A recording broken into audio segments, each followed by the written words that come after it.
U.S. President Donald Trump is back in Washington after a surprise visit to U.S. troops in Iraq. His first trip to a war zone and some good PR amid the chaos on the home front. Megan Fitzpatrick is in Washington for us today, watching it all. So, Megan, the government shutdown over funding for Trump's border wall still front and center there. What are we expecting when the Senate reconvenes a little later today? Yeah, it's day 6 of the ongoing partial government shutdown. It's only affecting certain departments within the government. But lawmakers have been gone for a couple days now because of the Christmas break, and they are due to come back to Washington today. And they'll be on Capitol Hill around 4 p.m. Eastern. But there aren't really any indications that there will be any movement on negotiations over a funding bill to reopen the government. The Republicans, Donald Trump, of course, wanting that funding bill to include money for the wall. A border wall with Mexico. The Democrats not willing to spend what he wants them to spend on that border wall. They're at an impasse. There are no indications that there'll be any movement on this today. Both sides seem pretty firm in their positions. The president certainly does. He indicated that again yesterday during that trip to Iraq when he talked to the troops there about what was going on back home with the fight over the border wall. Take a listen to what he said. We need a wall. So when you say how long is it going to take?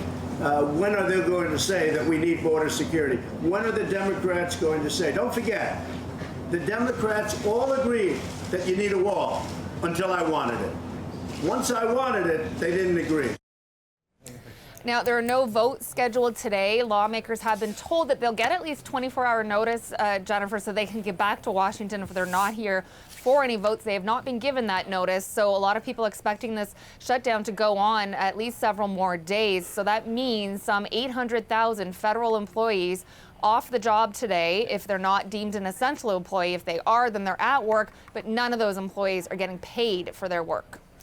And Megan, we saw Trump paying his first visit to a war zone yesterday, and it comes not long after his defense secretary, Jim Mattis, resigned over Trump's decision to pull troops out of Syria.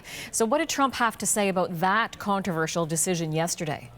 He defended it and explained more of why he made it, saying that basically the U.S. has done its job in Syria, that it's played its role, that it's time now for other countries to step up to the plate. He was spending quite a bit of time sort of pumping up the American military, rallying the troops there, but also saying that enough is enough and that it's time for the troops to come home from Syria, that ISIS has been defeated.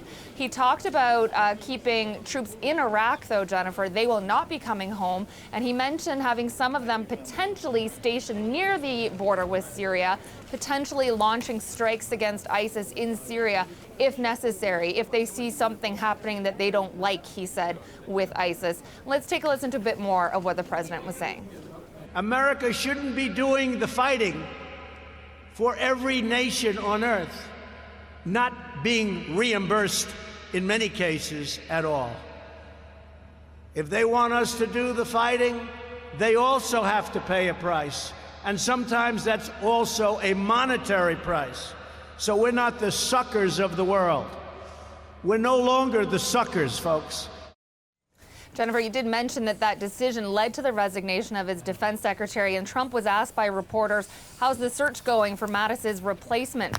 He said everybody and their uncle wants to be the new defense secretary, so basically saying he has plenty of people to choose from, that he's going to take his time choosing a replacement for Mattis. But back to the Syria withdrawal of troops, he said that several generals have asked him repeatedly to keep troops in Syria for longer. He's rejecting those requests, but again, that's another indication that not everyone is on side with his Syria strategy, with this policy, but these generals are going to have to carry out what the commander-in-chief orders, Jennifer. Lots to watch today with Megan Fitzpatrick in Washington.